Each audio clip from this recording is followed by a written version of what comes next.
سلام رفقای عزیز، اومدیم ما گیم پلی خیلی خیلی خفن از GTA V نسخه PS5 بریم که داشته باشیم. من از اولین مرحله گفتم براتون شروع کنم گیم پلی و حالا ببینم اگه خوشتون بیاد بازم براتون میذارم از GTA V. یعنی خورده طول میکشه بیاد، ولی اینکه خب شروع شد، بریم تو کارش. اول مرحله است و زن مردم چیکار داری؟ بذار بره دیگه. اول مرحله میدارن یه بانکی رو میزنن که پول مولدار بشه. این مرحله آخرش هم دقیقا همینطوره، ولی اون خیلی جذاب‌تر و قشنگ‌تره. الان اینجا باید شما برید داخل. خب من برم داخل. اینجا رو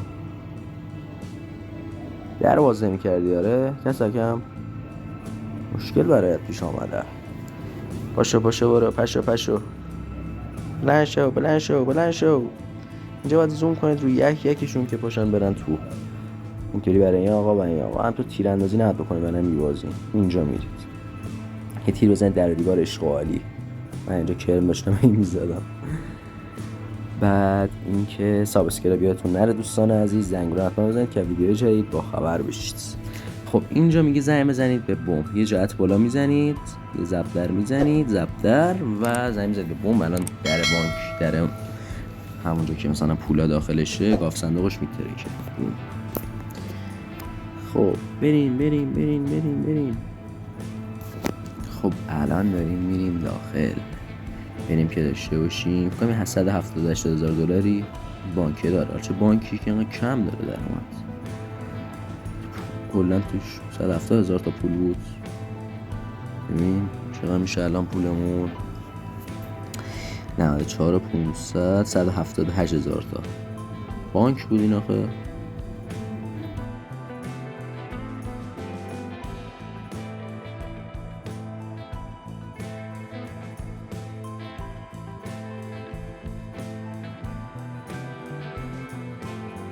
خب اینجا این نگهبان ما رو گرفت و آقا مایکل و اینجا ماسکش رو در آورد و شما برید تو شخصیت ترور.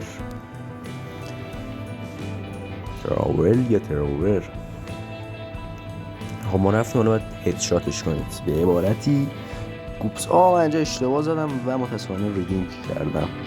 خیلی واقعا سخت بود این مرحلهش. نه سخت که نبود، من سوتی دادم. مایکل مرد. خب اینجا زبدر میزنین و دوباره وارد اینجا میشه. اینجا شما باید نشونه برید تو مغز آقا. مایکل برو بریم، توفنگ تو برده بریم. خب الان ما میریم که داشته باشیم ادامه گیم پلی. دوباره شما اینجا بعد اینجا دکمه R1 رو بزنید که کمپ کنه اینجا که میخواد این آقا بره بمب بذاره به ترکیه که در باز شو بریم. اینجاش الان خیلی قشنگ میشه. یه جنگ قشنگ با پلیسای GTA V داریم. خب بریم که داشته باشیم. پاشو. خب امیدوارم که نمیرم، فقط خیلی سخته اینجاش. یعنی اینقدر پلیس زیاده که اموترا برم نمیتونه حریفشون بشه. خب ما اینجا رفتیم بچه پرروازی در بیاریم. زدیم گوپ. آقا یار خودت رحم کن. اینجا آقا پیاده شد با شاتگان گذاشت رو مغز ما. دهنت سرویس. ترابرم مرد. بابا همتون که مرد، این چه فایده؟ دوباره ما زدیم از اول بیاد و خب دوباره اومدیم بچه پربازی کنیم دیگه. این دفعه دیدم دوباره میزنن میکشن. آقا ماسک تو چرا در آوردی؟ فکر کردی اینجا مثلا تگزاسه؟ اینجا تیراندازی میکنیم حسابی و این دفعه توپ پر اومدم چون یه بار زدن دهنمو سرویس کردن. یه دفعه گفتم وحشی تر عمل کنم و پشت بیام یواشکی بزنم یکشون رو سرویس کنم. بخون چه کردم باشون. اینطوری گیم پلی بدید بابا، پشت برید ترتیبشون رو بدید.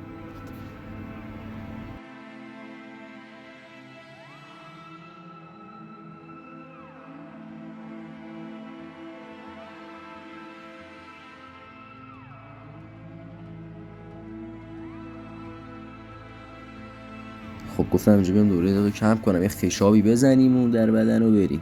دوباره اومدم اینجا دیدم هنوز داره مأمور میاد. بابا چه خبرتونه؟ آره یه 170,000 دلار دیگه. رفتم جلو اینجا دیگه، گفتم پررویشو پر کنم. لاتیشو پر کنم و رفتم تو دل دشمن. اینطوری زدم همشونو یکشونو پاره کردم. بریم بازم مأمور با دهن ما رو سرویس کرد. ولمون چقدر مگه مأمور داره بانک؟ شهر برفیه. بریم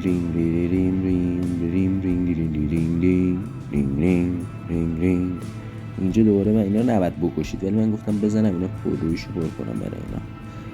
مامورا اینا کجا بودن؟ ماشین خالی بود. خب اونجا سوار شدیم گفتیم بریم که بیا خیال راحت بریم که رفته باشیم خونه دیگه با 170,000 دلار. گازکش رفتیم و ببینیم عمو تراور چی میگه. خدا رو شکرت که حال هوا خوب شده ای، حال جمع خوبه، سالمیم هممون. همینجا عمو تراور قاطی میکنه، پلیس هم قاطی میکنه، یارمون رو زد تو ملاجش. مایکل میخواد بشینه پشت فرمون و یارتون ننده پایین جنازه‌شو ببر. زمان جنگ اینطوری نبود که، جنگ شده است اینجا، زد مادر پلیسا رو برداشت نشاند دیگه. اینجا راحت بدیم گفتیم رفتیم گازکش رفتیم. خب برو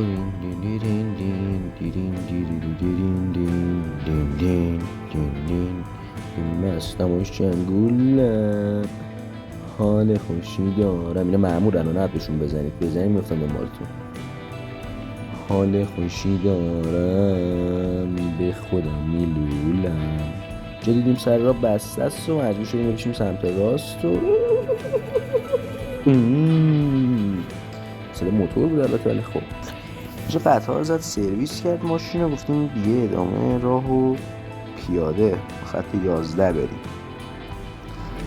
اما مایکل که حالش بد و ماشین به فنا رفته پیاده شد و اینجا تازه داستان شروع شد. کسی که جی تی ای زیاد بازی کردن میدونن اینجاش یه جوره در چندی مرحله دیگه غم انگیز میشه. حالا میرم تقریبا مرحله آخرش که دوباره تراور با مایکل آشنا میشه. اینجا یارمونو زدن تو قلبش و متاسفانه فنای عظما رفت. اما تراورش گفت بیا مایکل بیا داداش. من گفت نه تو یارمونو ول کنیم. گفت بابا اون یار قبلی تو که ول که. گفت بیا. گفت شو تیر زد به سیرابی بده. بعد اینکه دوباره میگه دیدی داره میگه دیدی گفتم تیر میخوری بابا.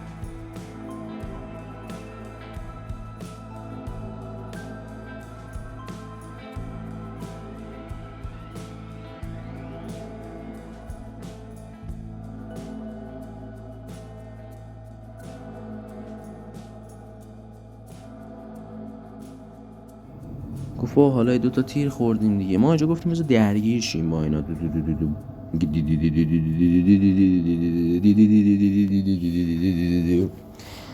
اینجا زدیم و منتظرم گروگانه بیاد چون من چند بار تموم کردم جی تی ای، ولی دیدم هی داره مأمور میاد. اونجا فکر کنم تولید میشدن مأمورا پشت دستگاه تولید مأمور بود. ما زدیم و تموم میشن این نامصبا. یه گفتیم ای بابا ترکوندیم یکیشو. یک چیز تلفن دوستان عزیز اگر میخواد از ویدیو جدید با خبر بشید لطفاً حتما سابسکرایب و زنگوله رو بزنید. خب گفتیم اینجا بریم دیگه، خیلی اوضاع خیته. دیدیم یه دختره اومد سن خره و بزرگی منو داشت که افتادیم دنبالش. بدبخت خورد زمین. ما تو زور رومین رسید گروگان گرفتیمش و گفتیم بیاید جلو میزنیم پدر اینو در میاد دیگه. دلم سوخت اینجا گفتم ولش کنن. همونطوره برام دلش به رحم اومد رفت بغل پلیس گفت گو. این اسکولا که هم تو تیر هوایی میزنن. الان اینجا دارن تیراندازی میکنن. فکر کنم مثلا اینجا تگزاسه. سیرابی به در من دورم. خب اینجا وایسادیم تا بره.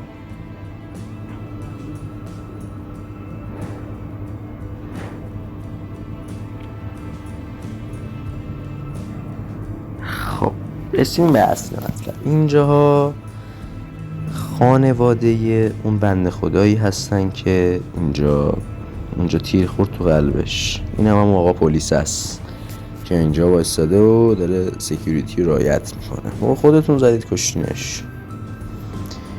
و اما اینجا داره تبلیغ راکستار میکنه، راکستار گیمز. اینا با بالا راکستری دیگه شاخ عوض نشکن دیگه. و اینجا هم مایکل رو میبینید که زنده است. راکستار. شما اونجا میگید واقعیه چه که. خب بریم که داشته باشیم. این میشه GTA V. حالا خیلی معروفه به این اسم، ولی دزدی بزرگ در شهر 5 مثلا میشه، چون وی به یونانی میشه 5. رفتیم اونجا هم ماشلی خورده عصبانی بود. اون گفت من خیانت کردم رقم و ترور و اینا. بابا جون من چه وضعشه. اومد پیش مشاور رو جو همش هم راکستار داره دیگه، در مورد سازندگانش و اینا میگه. خب امیدوارم که تا اینجا ویدیو رو دیده باشین و خوشتون اومده باشه. اگر اینکه ویدیوی منو دوست داشتید لطفاً حتما سابسکرایب کنید، زنگوله رو بزنید که ویدیو جدید باخبر شید. دوستتون دارم. تا ویدیو بعدی، بای.